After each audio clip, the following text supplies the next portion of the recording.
Seperti yang telah tular baru-baru ini di laman sosial, bahwa pada 3 April lalu, penyataan pembelaan mempersoalkan yang berhormat Anwar Ibrahim yang tidak mengarahkan polis dan SPRM untuk membuka kertas siasatan atau membuat pertuduhan terhadap Datuk Seri Dr. Ahmad Zahid Hamidi. Ia susulan Perdana Menteri sebagai ketua pembangkang sebelum itu didakwa amat lantang bersuara hingga menyatakan Ahmad Zahid yang kini timbalan Perdana Menteri selaku bekas Menteri Pertahanan sebagai pemimpin yang perlu menjawab isu kapal tempur persisir LCS. Dan yang mengejutkan lagi buat seluruh rakyat Malaysia pada hari ini, di mana Mahkamah Tinggi pada hari ini mengarahkan Datuk Seri Anwar Ibrahim untuk menjawab penyataan pembelaan yang telah difailkan oleh ahli Parlimen Pendang, iaitu Datuk Awang Hashim selewat-lewatnya pada 30 Mei bulan ini. Wow, ini sangat mengejutkan. Mungkin ramai yang telah tahu dan mungkin seperti yang telah dinyatakan di laman sosial bahwa Awang Hashim ada mengatakan yang Anwar ini lebih berdendam berbanding bekas Perdana Menteri yang pernah menjadi Perdana Menteri selama 22 tahun dan 22 bulan, yaitu Tun Dr. Mahathir Mohamad. Mungkin disebabkan itu Anwar menghantar surat tuntutan saman kepada Awang Hashim. Dan hari ini Mahkamah Tinggi sendiri memutuskan bahawa Datuk Seri Anwar Ibrahim, Perdana Menteri ke-10 Malaysia, diminta menjawab penyataan pembelaan yang telah difailkan oleh ahli Parlimen Pendang, iaitu Datuk Awang Hashim, selewat-lewatnya pada 30 Mei bulan ini.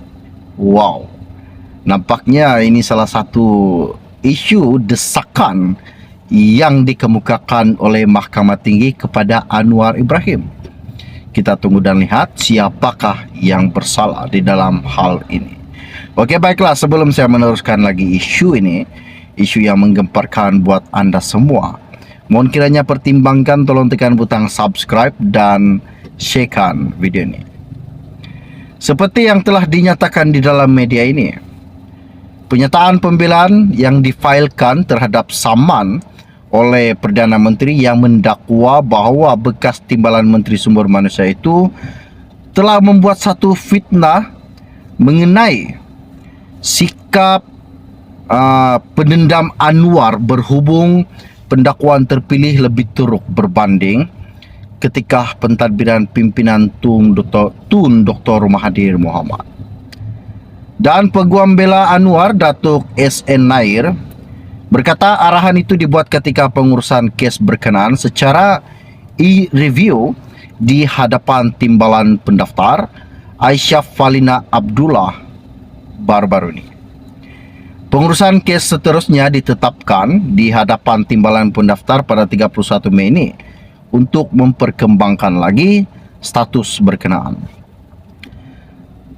Anwar selaku plaintiff yang diwakili Peguam Jedin Pon Wai Ken dan Wong Guo Jin.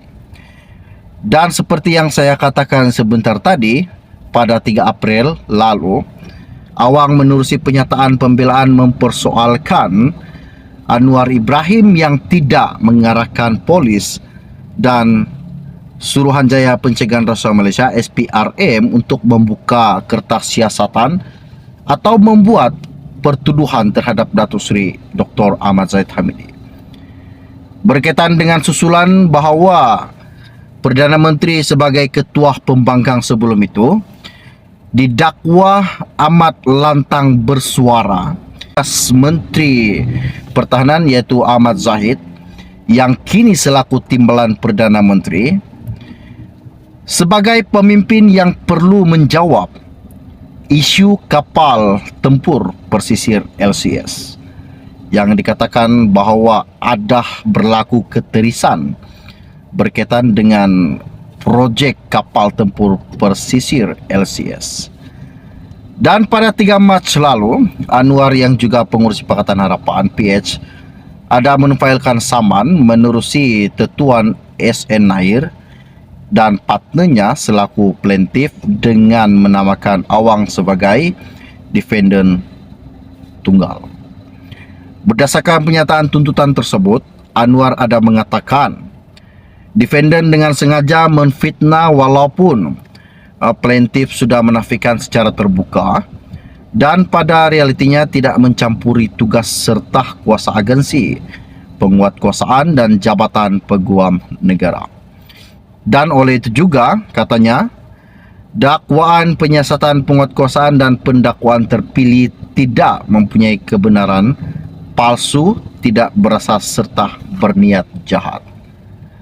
Anwar Ibrahim berkata, defendant menyadari sepenuhnya komitmen plaintiff yang dibuat kepada masyarakat umum beberapa kali mengenai hasrat dalam membasmi rasuah dan sokongan penuh terhadap kebebasan institusi penyiasatan, pendakwaan serta badan kehakiman.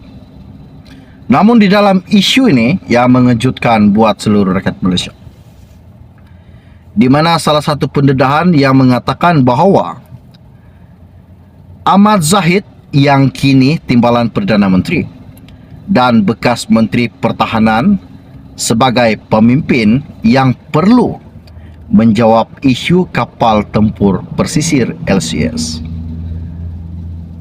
Mungkin ramai yang telah tahu isu-isu yang telah dibangkitkan berkaitan dengan LCS yang dikatakan Anwar projek tersebut ada berlaku salah satu ketirisan. Namun apa yang dikatakan Awang Hashim pada hari ini, mungkin ini yang sepatutnya yang menjawab apa yang dikatakan Anwar ialah Ahmad Zahid Hamidi selaku Timbalan Perdana Menteri Anwar. Dia yang sepatutnya menjawab berkaitan dengan projek kapal tempur pesisir LCS. Dan yang mengejutkan lagi buat seluruh rakyat pada hari ini, di mana Mahkamah Tinggi yang telah menyatakan pada hari ini dan berkata kepada Anwar Ibrahim bahawa Anwar Ibrahim perlu menjawab pernyataan pembelaan yang telah difailkan oleh ahli Parlimen Pendang iaitu Datuk Awang Hashim selewat-lewatnya pada 30 Mei ini. Dan Anwar juga ada mengantar surat tuntutan saman kepada Awang Hashim berkaitan dengan perkataan yang telah dilontarkan bahwa mengatakan Anwar lebih berdendam berbanding Tun Dr. Mahathir Mohamad. Wow, ini amat mengejutkan. Okey, baiklah. Jangan lupa tinggalkan komen anda. Sebelum anda meninggalkan channel, jangan lupa pertimbangkan, tolong tekan butang subscribe dan sharekan video. Kita akan berjumpa lagi. Salam jumpa dan salam kenal. Bye-bye.